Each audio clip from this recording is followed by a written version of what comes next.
ओम नमो भगवते वासुदेवाय नमः। कार्तिक मास महत्तम अध्याय 6। नारद जी बोले, जब 2 घड़ी रात बाकी रहे तब तुलसी की मृत्तिका वस्त्र और कलश लेकर जलाशय पर जाएं। कार्तिक में जहाँ कहीं भी प्रत्येक जलाशय के जल में स्नान करना चाहिए। गर्म जल की अपेक्षा ठंडे जल से स्नान करने से 10 गुना पुण्य होता है। उससे 100 गुना पुण्य बाहरी कुएं के जल में स्नान करने से होता है। उससे अधिक पुण्य बावड़ी और उससे भी अधिक पुण्य पोखर में स्नान करने से होता है। उसे 10 गुना झरनों में और उससे भी अधिक पुण्य कार्तिक में नदी स्नान करने से होता है। उससे भी 10 गुना पुण्य वहां होता है जहां 2 नदियों का संगम हो। यदि कहीं 3 नदियों का संगम हो तो पुण्य की कोई सीमा ही नहीं। स्नान से पहले भगवान का ध्यान करने के स्नानार्थ संकल्प करना चाहिए। फिर तीर्थ में उपस्थित देवताओं को कर्मश अर्घ अचामिन आदि देना चाहिए। अर्घ मंत्र इस प्रकार है: हे कमलनाथ आपको नमस्कार है, हे जलाशय भगवान आपको प्रणाम है, हे ऋषिकेश आपको नमस्कार है, मेरे दिए अर्घ को आप ग्रहण करें। बेखुंड बेकुंड प्रयाग तथा बद्रिक आश्रम में जहाँ कहीं भगवान विष्णु गए वहां उन्होंने 3 प्रकार से अपना पांव रखा था। वहां पर ऋषि वेद जगों सहित सभी देवता मेरी रक्षा करते रहे। हे जनार्दन, हे दामोदर, हे देवेश, आपको प्रसन्न करने हेतु मैं कार्तिक मास में विधि विधान से ब्रह्म मुहूर्त में स्नान कर रहा हूँ। आपकी कृपा से मेरे सभी पापों का नाश हो।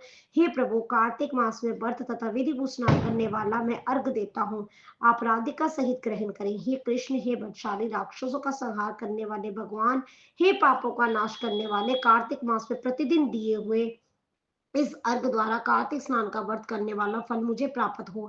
तत्पश्चात विष्णु शिव तथा सूर्य का ध्यान करके जल में प्रवेश कर नाभि में बराबर जल में खड़े होकर विधि पूर्वक स्नान करना चाहिए। गृहस्थी को तिल और आंवले का चूर्ण लगाकर तथा विधवा स्त्री व जत्ती को तुलसी की जड़ की मिट्टी लगाकर स्नान करना चाहिए। सप्तमी, अमावस, नवमी, चतुर्दशी, द्वितीय, दशमी आदि तिथियों को आमला तथा तिल से स्नान करना वर्जित है। स्नान करते हुए निम्न शब्दों का उच्चारण करना चाहिए: जिस भक्ति भाव से भगवान ने देवताओं के कार्य के लिए 3 प्रकार का रूप धारण किया था, वही पापों का नाश करने वाले भगवान विष्णु अपनी कृपा से मुझे पवित्र बनाए।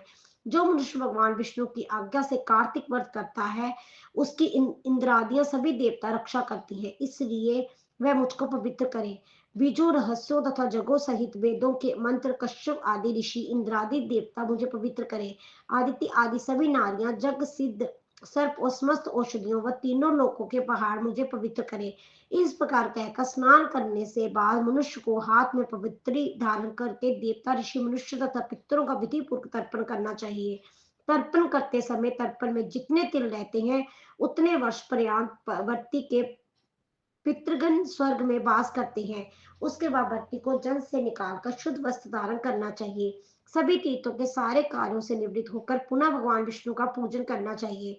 सभी तीर्थों के सारे देवताओं का स्मरण करके भक्ति पूर्वक सावधान होकर चंदन, फूल और फलों के साथ भगवान विष्णु को फिर से अर्घ देना चाहिए। अर्घ के मंत्रों का अर्थ इस प्रकार है: मैंने पवित्र कार्तिक मास में स्नान किया है, हे विष्णु, राधा के साथ आप मेरे दिए अर्घ को ग्रहण करें। तत्पश्चात चंदन, फूल और तांबूल आदि से वेद पाठी ब्राह्मणों का श्रद्धापूर्वक पूजन करें और बारंबार नमस्कार करें।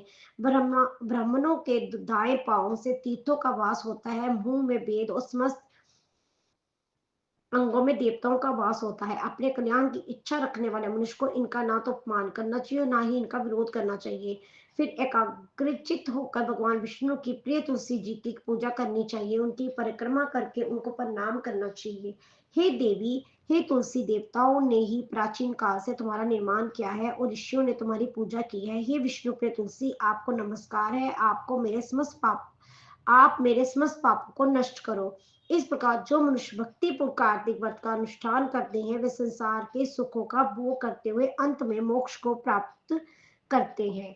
कार्तिक मास अध्याय 6 संपूर्ण हुआ। ओम नमो भगवते वासुदेवाय नमः।